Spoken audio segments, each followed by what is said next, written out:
We welcome you to the Priscilla R. Tyson Cultural Arts Center for our Conversations and Coffee on this 23rd day of the month of October, 2025.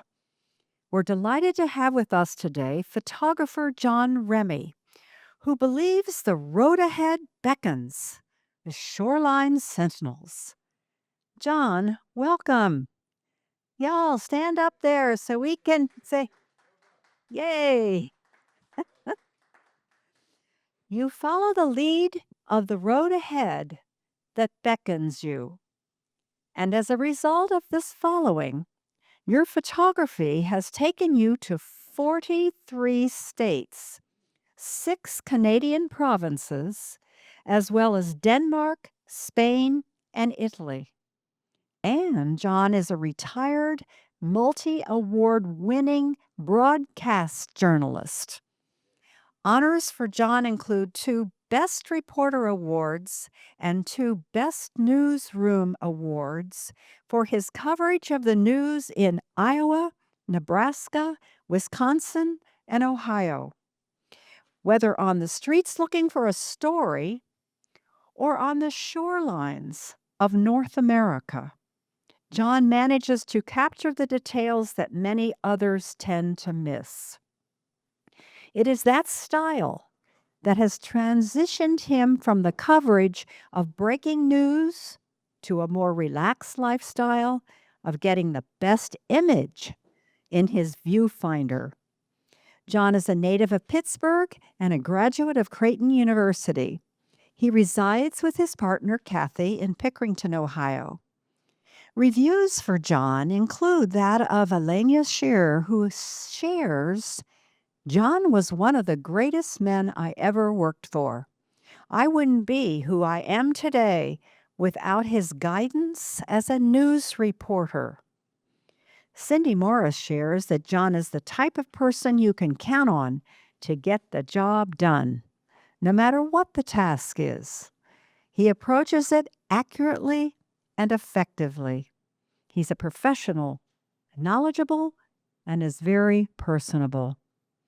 John celebrated this beckoning road 10 years ago, this last July, was it, for our Conversations and Coffee we had with you. Delighted to have you back with us, John. Take it away. Take us to the road that beckons. Okay. All right. And a good afternoon. And I appreciate you all showing up and appreciate Ellen inviting me back. I'm going to hold the microphone down and hopefully that will still be okay. I have to hold it up. All right. Because not needing a microphone with a big mouth. The running joke is always a big mouth and the big camera. But anyway, welcome. And my website is theroadaheadbeckons.com if you want to view. We do other things other than lighthouses, but today we're going to concentrate on lighthouses. And why, do you say, does he have bushels and bushels of apples? Well, we're going to show you in a minute. Shoreline Sentinels, lighthouses is what we're talking about today. Those apples were along Route M37 in Michigan, which is along the western shores, the left shores of Michigan. And if you follow M37, it takes you to the old Mission Point Light, which, as we point out there, is right smack dab on the 45th parallel, which is halfway between the equator and the North Pole. Wow. So the water levels are low on the lakes, so you can see that it was a little dry. I was sitting on the next rock back, so the tennis shoes got a little soaked. That was taken 2 months ago. Oh, by the way, feel free to stop. Okay, I'll stand back. Yeah, I'm sorry. Feel free to stop and ask questions anytime. So anyway, we go all the way up, and as I said, that ends M37, and that sticks out right into Grand Traverse Bay. So then we're going to turn around and come down. And as we come down the Michigan coast, we're going to find North Manistee. And we're going to find Holland. They call this one Big Red. That shot is one of probably 55 shots I took that night, because we just played around with the light and the settings and everything until we got exactly what we wanted. And what we wanted was a boat coming in, the light on, and sunset coming in, and all the little birdies, and the lights reflecting off the water. So that's why sometimes it takes a while to get those shots. Farther down is Little Sobble. This lighthouse is one of the few that you'll find made entirely of brick. At one time, it was painted, the bricks were painted white, and they decided to take all the white paint off and restore it to its natural appearance. Well, when they did that, they found they had to replace 10,000 bricks because of the white paint. So you can imagine how many bricks are actually in that lighthouse. Farther down is South Haven, which is a magnet for storms for some reason. As you can see, that was a little stormy that day. And they're just on shallow points in the water. And you'll see another one farther down that's similar to that. But that's another one where you take numerous shots to get the waves just right, the lights on, and the birdies are cooperating. And another storm. That's Lorraine here in Ohio. And it can kick up there. I believe today the gale warning is out for Lake Erie. And they're up to, I think, 7 to 8 foot waves today. So you would probably see something like that along the shorelines of Ohio today. And that is Michigan City, Indiana. Another great spot for storms. And you can see the waves there. And then let's go. Do you know these buildings, like, for instance, the age of them, the height of them? Do you know any of that information? Yes, I do. And I also have my lighthouse book with me if you have a particular one that you want to ask about. And I can research it for you later, or I can pull it out now. This one is from the late 1800s, early 1900s. Most of them are from 1850 on.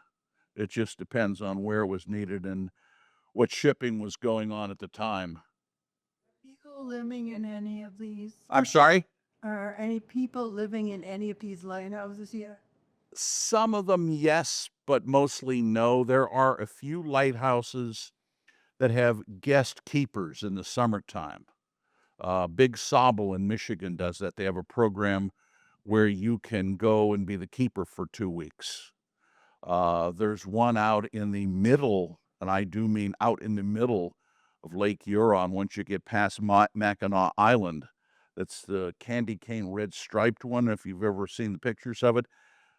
That's one where you can be a keeper for a week, 2 weeks. But boy, I'll tell you what, that is really out in the middle of nowhere. So you tend to, I don't know about that one. This is Copper Harbor, Michigan. The light's missing, as you might see. They have it down in a museum, but it gets stormy up there along Lake Superior as well. That is part of the infamous Gales of November type shot that you have heard over the years Gordon Lightfoot sing about. We go from Copper Harbor. This is Peggy's Cove, Nova Scotia. This is one of the most photographed lighthouses in the world. You don't go to Peggy's Cove after, say, 6 or 7 o'clock in the morning unless you want to picture the lighthouse with people in front of it. Because this is one of the big drop-off points in Canada for all the buses, the tour buses that come in. But a lot of hurricanes hit there. And it gets a little wet. How wet, you ask? And you went when?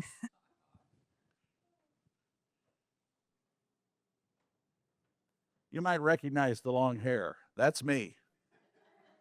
That was the day after a hurricane had cleared, and the waves were still kicking it good. That camera never worked very well after that. I thought that was a dog down there. No, that's me. That's me.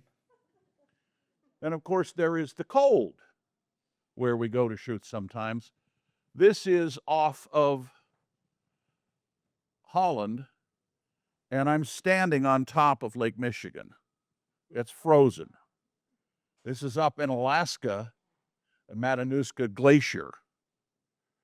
So sometimes we go to the cold to get the pictures.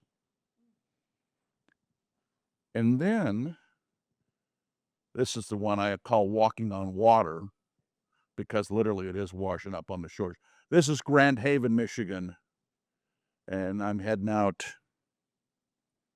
to get the shot that I was hoping for, and we'll see later out on the pier. So what happens when there's no place for a lighthouse? Up pops a lightship. This is the lightship Huron. It is now a museum in Port Huron, Michigan, across the river from Sarnia, Ontario. These used to be out in the middle of the water on the Great Lakes or the Atlantic Ocean or the Pacific Ocean. 97 feet long and a crew of 11, so think about how nice and crowded that was. Acetylene lantern, little tiny lantern way up here. But when you're out in the middle of nowhere and you're looking to stay off the shoals with your freighters, it helps. Steam-powered fog whistle and a hand-cranked bell. Now imagine a nice big storm's going on and this puppy's rocking back and forth. Somebody's got to crank that bell? I mean, sheesh. So, let us move forward and find some peacefulness. Fall shot. This is Grand Island, Michigan. That's all wooden. That's an all wooden lighthouse. And that was at the start of fall 2 years ago. West Point, Seattle. Now, this shot is another one of those, you play around and you take 20, 30, 40, 50 shots before you get the shot that you want with the starburst or the sunburst. And you got to get the light set just the way you want it and everything. But it worked eventually. That's exquisite. I'm sorry? Oh, well, thank you. Thank you. That's like the old would happen. I'm sorry? That one you said. That Yeah. like the old would happen. Yeah. Anybody know where that is? Marblehead, right. Now, we stood there waiting for the sun to go down, and we had a number of filters on that to bring out the colors. And there was a lady standing next to me, and she had her cell phone. And she insisted that she was going to get that same shot with her cell phone. And she screamed at me, and she screamed at me, "Why am I not getting this shot?" "Ma'am, you cannot do that with a cell phone." "Yeah, they said you can." I said, "No, you can't." So anyway, Marblehead, which is a beautiful place. Anyone know the trivia about Marblehead? What? Trivia about Marblehead. It is the longest continuous serving lighthouse on the Great Lakes. That the light has been on the longest. And this was built back, 1830s, 1840s, I believe. And where is it exactly? That's on Lake Erie. northeast corner. Cedar Point, that general vicinity. And this is Tybee Island, Georgia. This proves the benefits of getting up early in the morning. Because you'll note the reflection after it rained the night before, and you're not going to get that in the daylight. Of course, it's a lot easier when you have calm conditions. And you can have a little fun shooting the shorelines. My partner Kathy took that shot with her cell phone. Well, I had to take it out of the cell phone and run it through Photoshop to do a lot of things that you can't do on a cell phone. So, yeah. Okay. So let's move on and talk about some sunrises and some sunsets. This is Michigan City, Indiana. This lighthouse picture ended up in a Army Corps of Engineers calendar a few years back. This is Pemaquid Point, Maine. Rocky, hurt your feet, man. This is called South Portland Light. It's also called the Portland Head Light.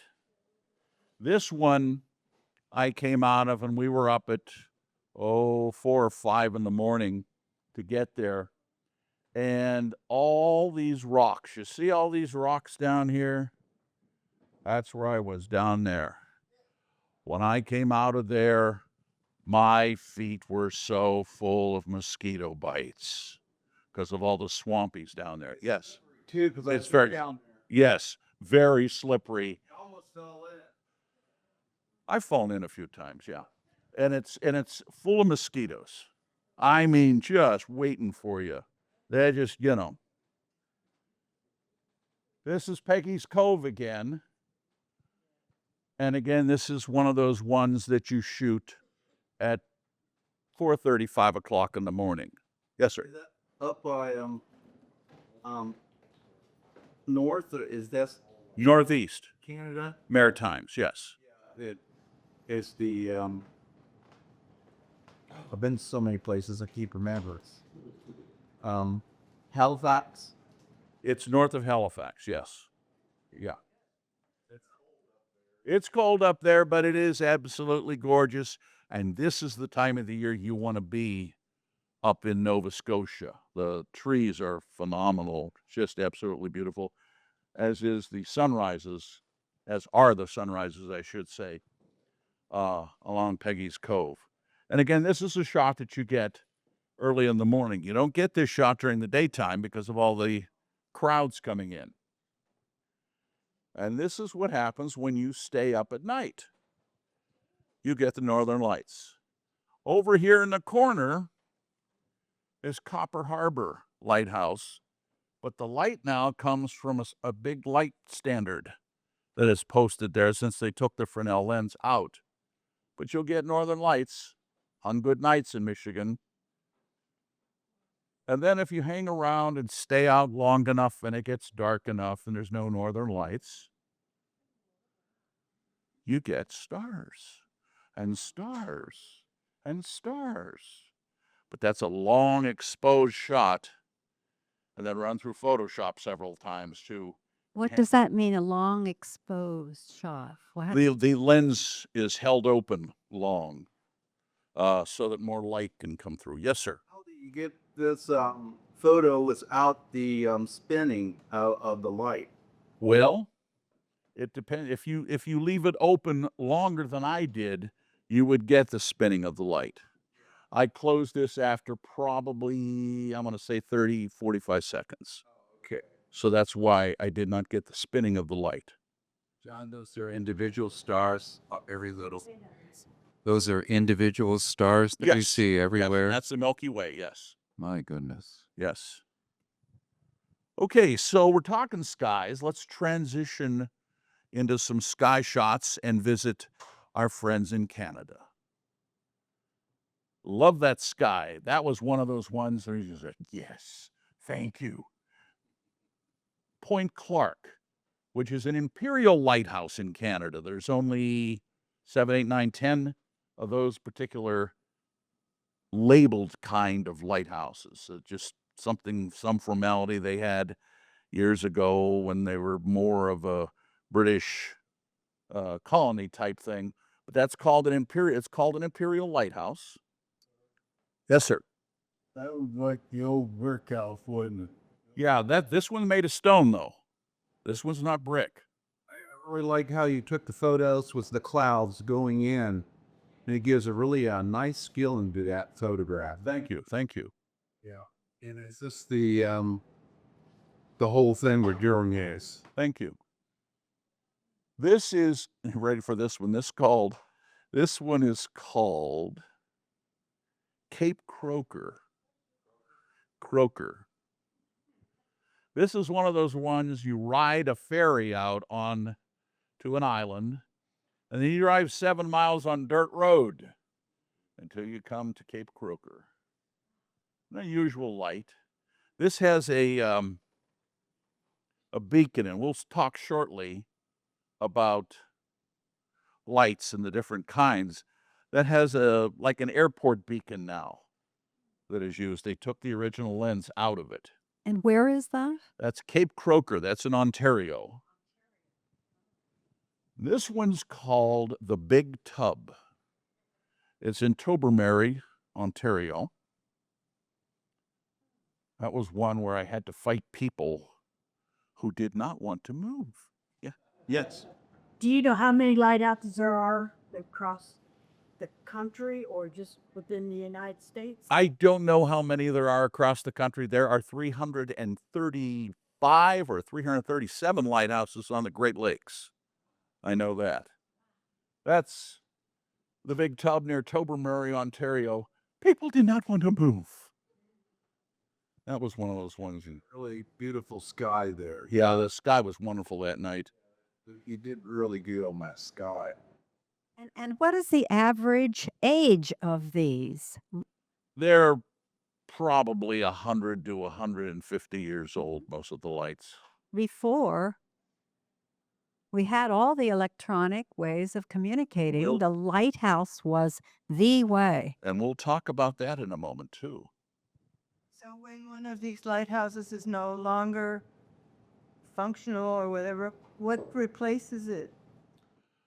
Radar, graphic imaging, autopilots, all that kind of stuff. These lighthouses, though, stay. They usually stay because what happens is, thank goodness, a lot of communities take over the chores of running the lighthouse and taking care of the lighthouse. And it's amazing as you travel across Canada and the United States, how many volunteer organizations you'll find who've taken over the care of the lighthouses. Because it's, if nothing else, it's good business. It's good for tourism. But a lot of people just enjoy, taking care of it. This is one we found this past summer in Burlington, Ontario. Went across the bridge. I didn't even see the light. And Kathy, who sees things that I don't see a lot of times, she says, "Did you see the lighthouse back there?" I said, "No." So she went down to the beach and sat and had a picnic. Excuse me. Well, I went out and stood in the middle of the road, which I've been known to do, to take that shot. That is Goderich, Ontario. Goderich is a little town, probably about, I'm going to say 45, 50 miles northeast of Port Huron, Michigan, in Ontario. And they say that, well, among other things, they call it the prettiest little town in Canada. Newspaper in England one time called it that. And they also say that this is one of the few places where you can see the sunset twice in one night. This sets up on the hill, but there's steps going down the side of the hill, and there's a beach down there, and you can run down there and watch the sunset again because the horizon changes.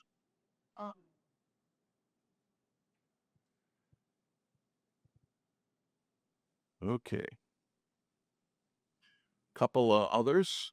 This is Kincardine on the left in Canada. And this one is Lobster Cove in Newfoundland, Labrador. That's another one of those early morning ones where you get up and you're walking around like this with the flashlight to make sure you don't fall in the hole, but you also use the flashlight to brighten the building a little so everybody can take the shot.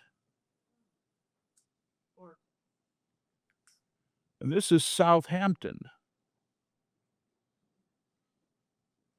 As they're coming, it's also called the Seguin River Front Range.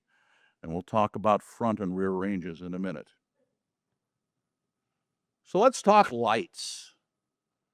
And talking about lights, we're going to use the lighthouses from our friends in Duluth, Superior.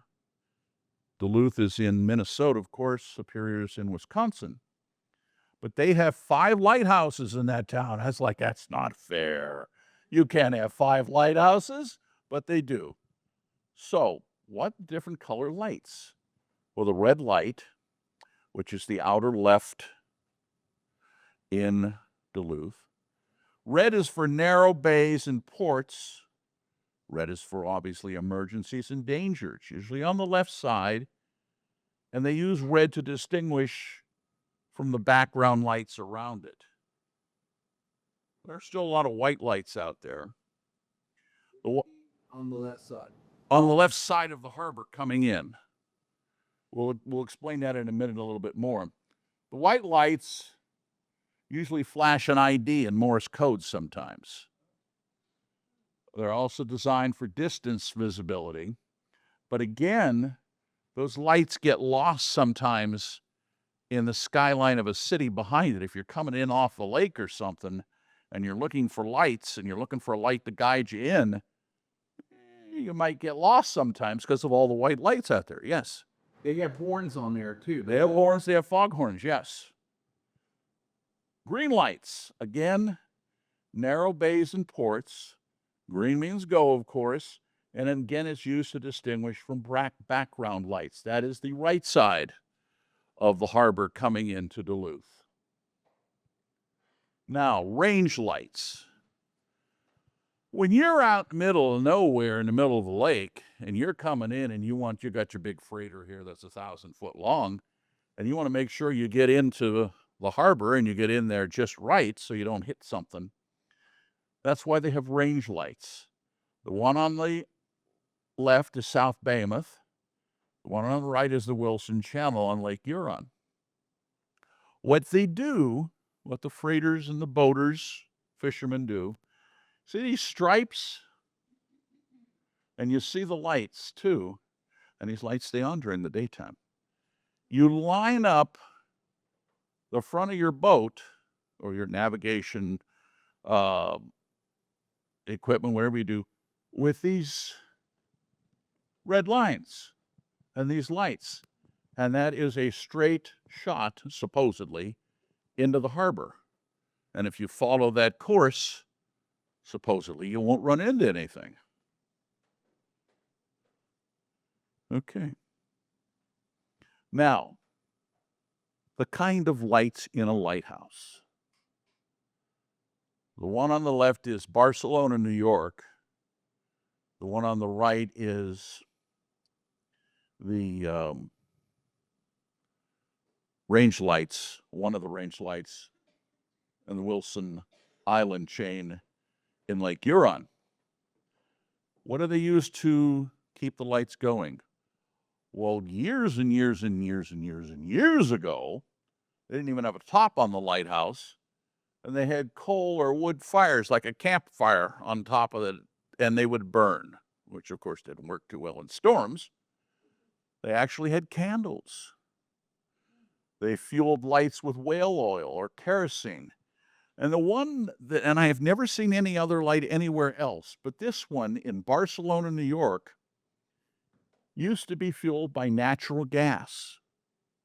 There's no light up there now, but that one used to be fueled by natural gas. Many of the lights now are just airport beacons. But the lights that I think most people are familiar with, and when you think of a lighthouse, this is what you talk about, is a Fresnel lens. Fresnel lens, invented by Augustin Fresnel, a Frenchman, and he put together a way to turn the pieces of glass in a certain direction to reflect the light that was inside. And if you look here, you'll see a light source in there coming up, and in here as well. The Fresnel lenses are in size 1 through 8, with the largest being the first order. They're called orders. Very rare to see a one first order lens. That is an Hosita Point, Oregon. That is a first order lens. You can see the size of that thing. That is the one on the left is a beehive or a third order or 3.5 order lens in Dungwall, Canada. Now, if you don't follow the lights, what happens? Well, there's the wreck of the Joseph Fay from 1871. That's the shoreline of Whitefish Point. And of course, most are familiar with the wreck of the Edmund Fitzgerald, which is coming up on its 50-year anniversary on the 10th of November.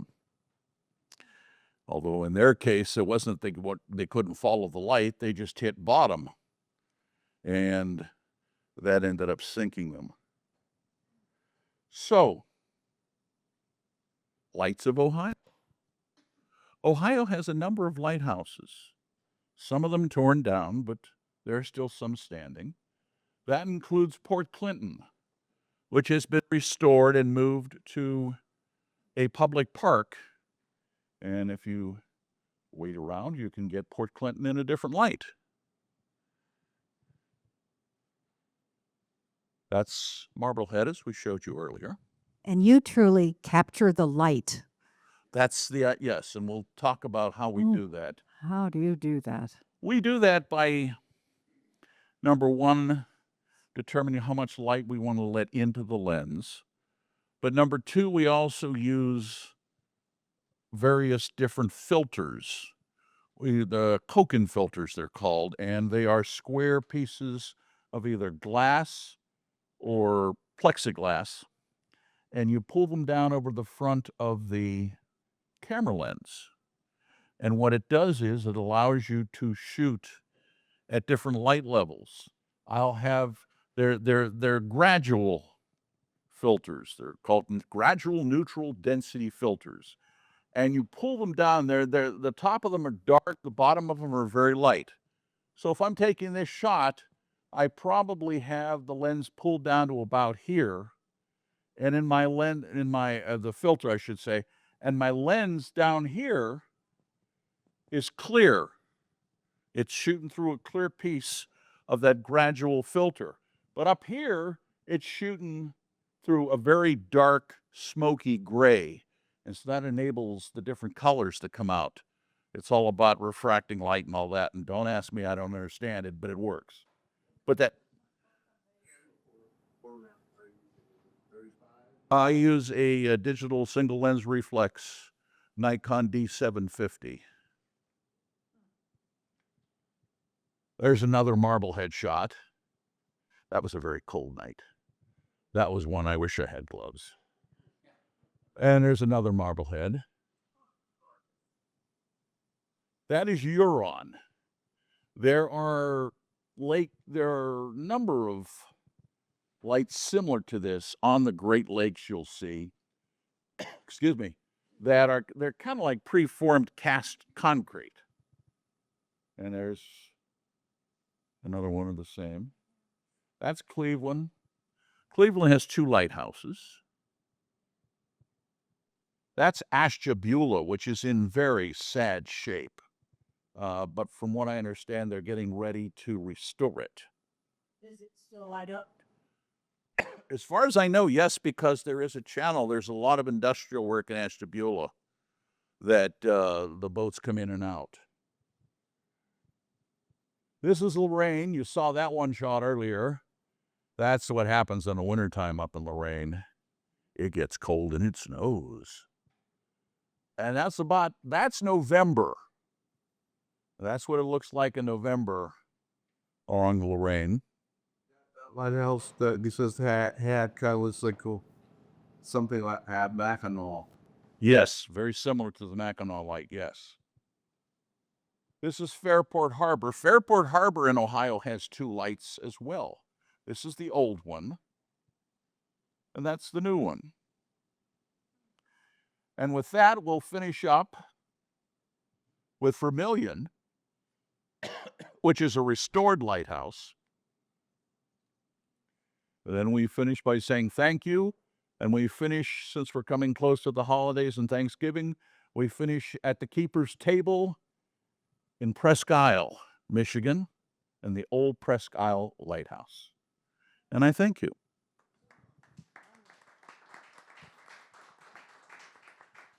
And questions? Yes. John, could you comment on that beautiful picture of you following Oh, over whatever it is that's beckoning here. you? That's me coming out of a cavern in, I believe, Crater National Park in Utah. And a friend of mine just shot that, who got lucky. Yeah. What was your most favorite place that year? To shoot in terms of lighthouses? Probably the western shores of Michigan, because there are so many lighthouses, number one, and number two, because it doesn't take much to get a good wave. They'll kick up because they're all on real short, shallow shoals. And so the water hitting the sides of the things will kick up waves more. And so it's more of a challenge to, come up with something like that. Have you ever taken photographs from like a ship or a boat? Yes. I'm sorry? Have I ever taken any shots from a boat? Yes.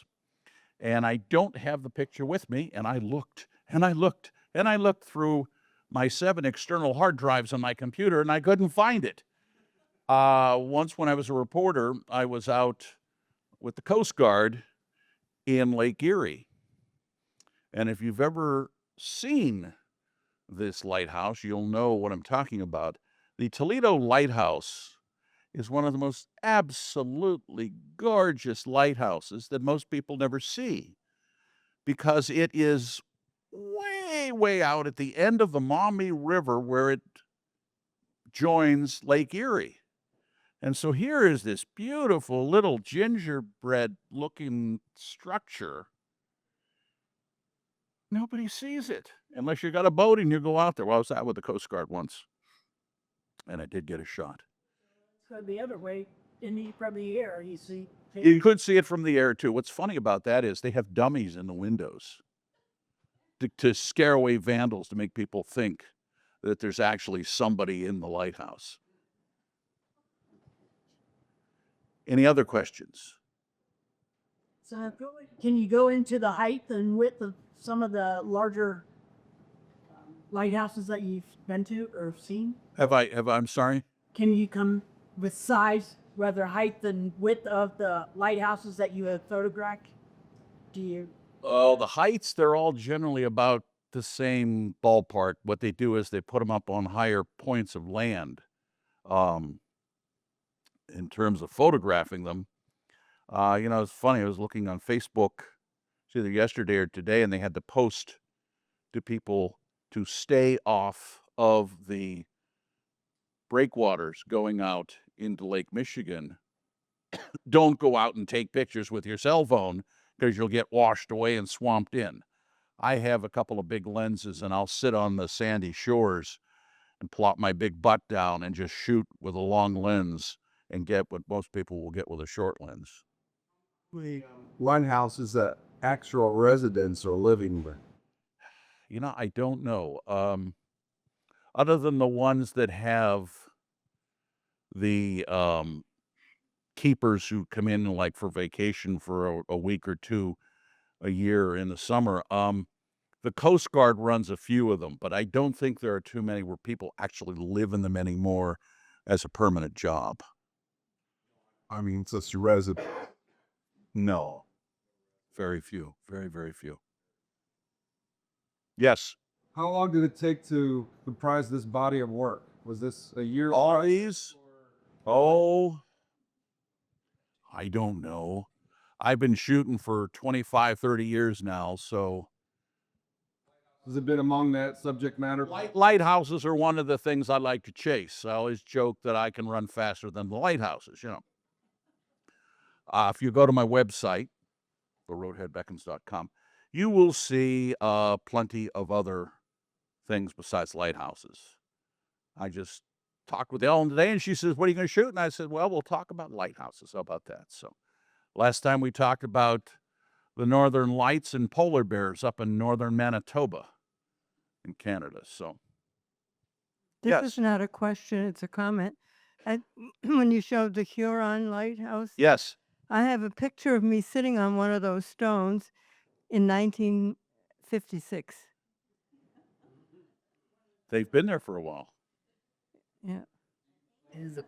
Hopefully it was in the summertime Oh, yes. because it blows up there pretty good. It gets chilly. I was up there for the summer at the Huron Playhouse.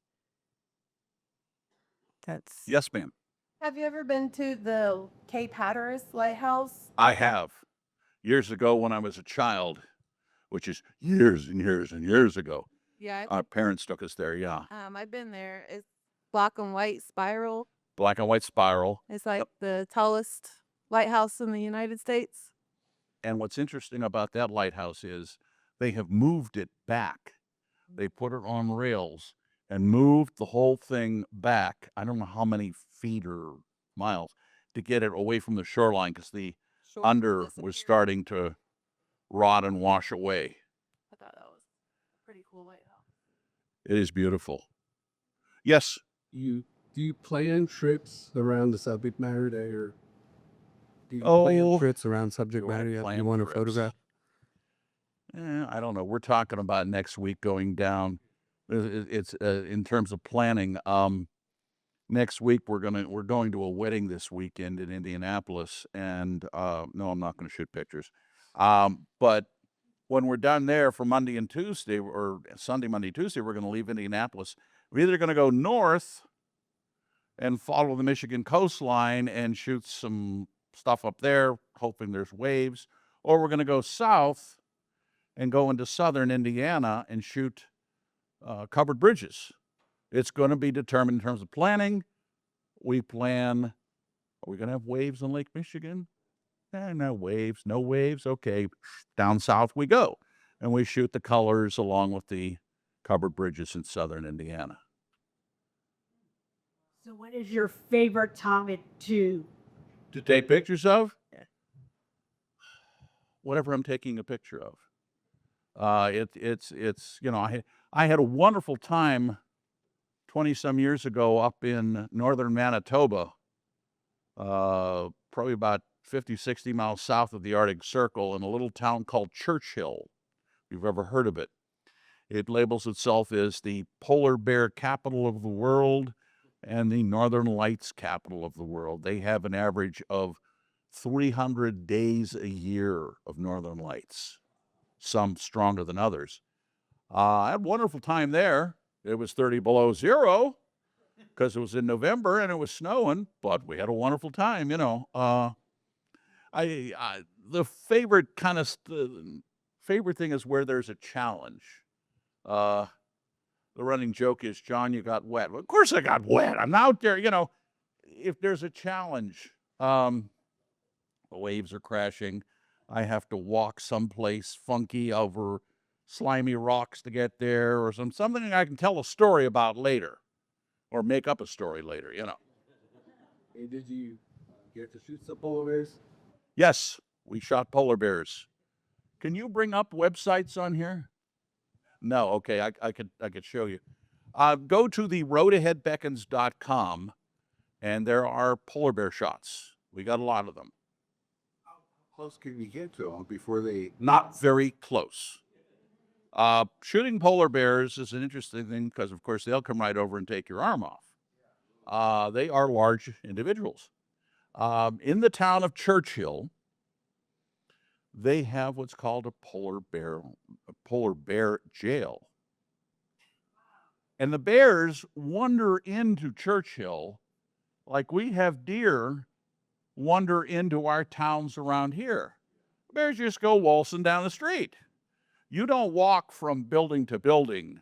You get in the car and you drive from building to building, what few buildings there are in Churchill.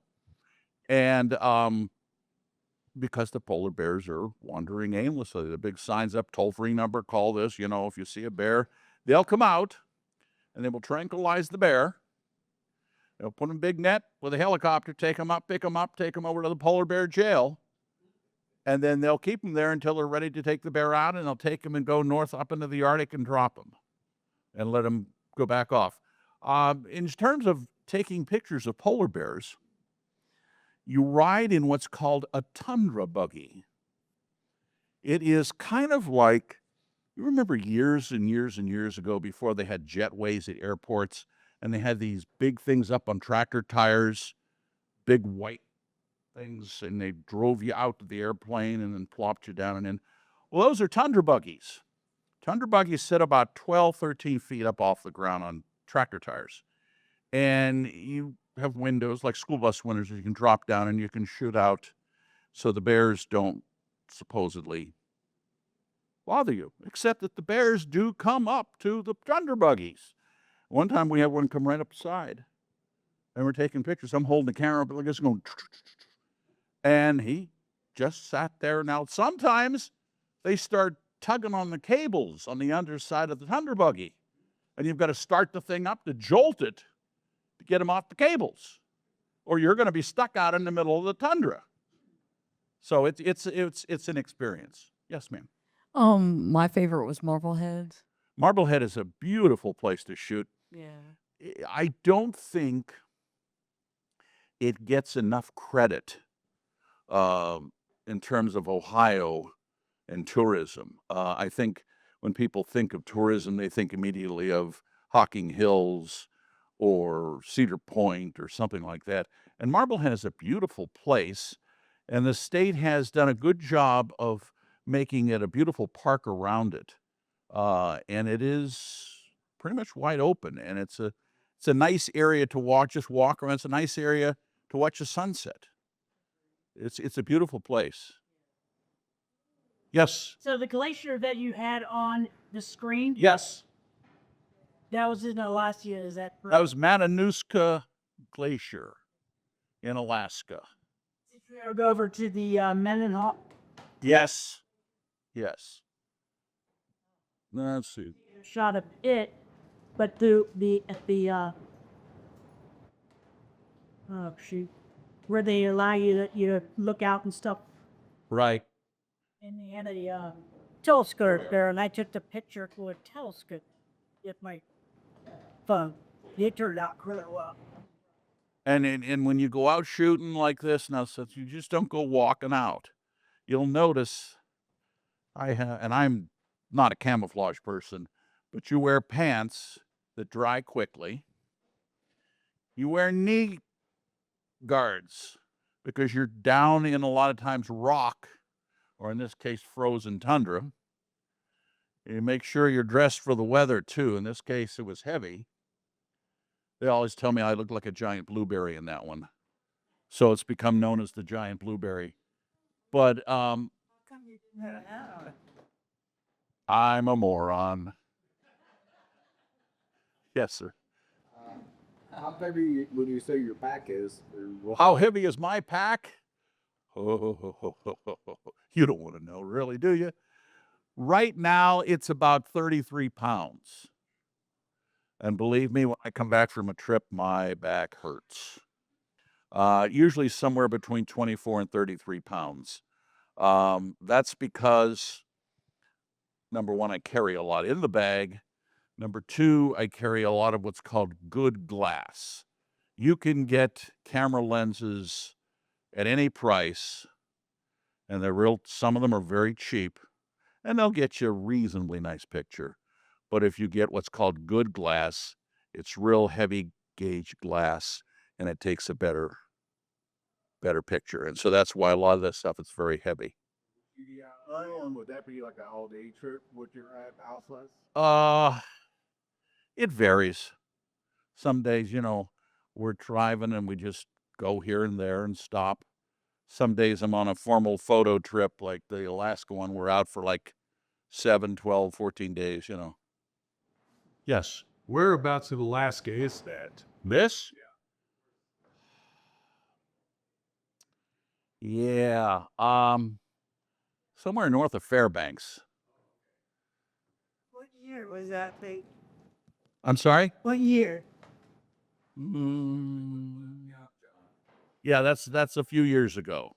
So you see the gray hair now, that's a few years ago. A little different now, Olivia. Oh, yeah, yeah. Yeah, you go to Glacier National Park, and the glaciers are melting down, yes. Yes, sir. My dad went to Florida one day and seen one of those. Lighthouses? A lot of them in Florida. 3 of them. Ponce de Leon is a beautiful one. St. Augustine's another pretty one. But I've never been down to the Keys, and I'd like to go down there sometime and shoot the lighthouses down there. Yes, sir. What lenses are in your pack? Oh, geez. Right now, I'm carrying a 28-70. That's a 2.8. And forgive me if I get too technical. A 20 millimeter 2.8. A 14 to 33, which is a 4.3. A 70 to 200, which is a 2.8. A 70 to 400, which is a 4.5, I think. And there's a 60 millimeter prime lens, which is a 2.8, and a couple others that I don't remember. Plus, and a bunch of filters. What else? Anybody? Well, Matthew, being a photographer, you would understand that language, huh? And you understand the 33-pound bag then? That's what it must have been some long last bit. Setting your, stop and shutter speeds, or do you take up my auto most of the time? Oh, never. Very seldom auto. Auto, a lot of times, when I pull up to the scene of something, I may have it set on auto just to get a shot of record. Or you have it set on auto because you're going to make a quick stop and you want to get out and get something fast. Usually I set everything on manual and adjust accordingly. It just varies by light. And I mean, when you get some of the northern lights we were showing before, okay, that's not even northern lights. That was exposed for a good 15 seconds, maybe. That one was exposed for, I want to say, 20, 25 seconds, with a couple of filters on. So it just varies in terms of what you need. And sometimes I don't shoot with filters, sometimes I do. It just varies. But it's something you just pick up as you go along. Yes. The wooden lighthouse in Michigan. Yes. That you had. Do you get a lot of photos of that? Do you take many photos? Of which one in Michigan? The wooden one. The wooden one. Yeah, it kind of looks like a haunted lighthouse. A lot of them look like haunted. You mean Cape Croker? That was in Ontario. It's the wooden one. That one? All wood. Well, let's see here. This one, yes. That's a wooden lighthouse. They've restored that several times. That's Grand Island. It's just looks like a haunted.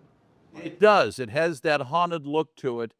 and you really, most of the time, cannot get up on the shore over there. This, somebody asked before about taking pictures from a boat. That was shot from a boat.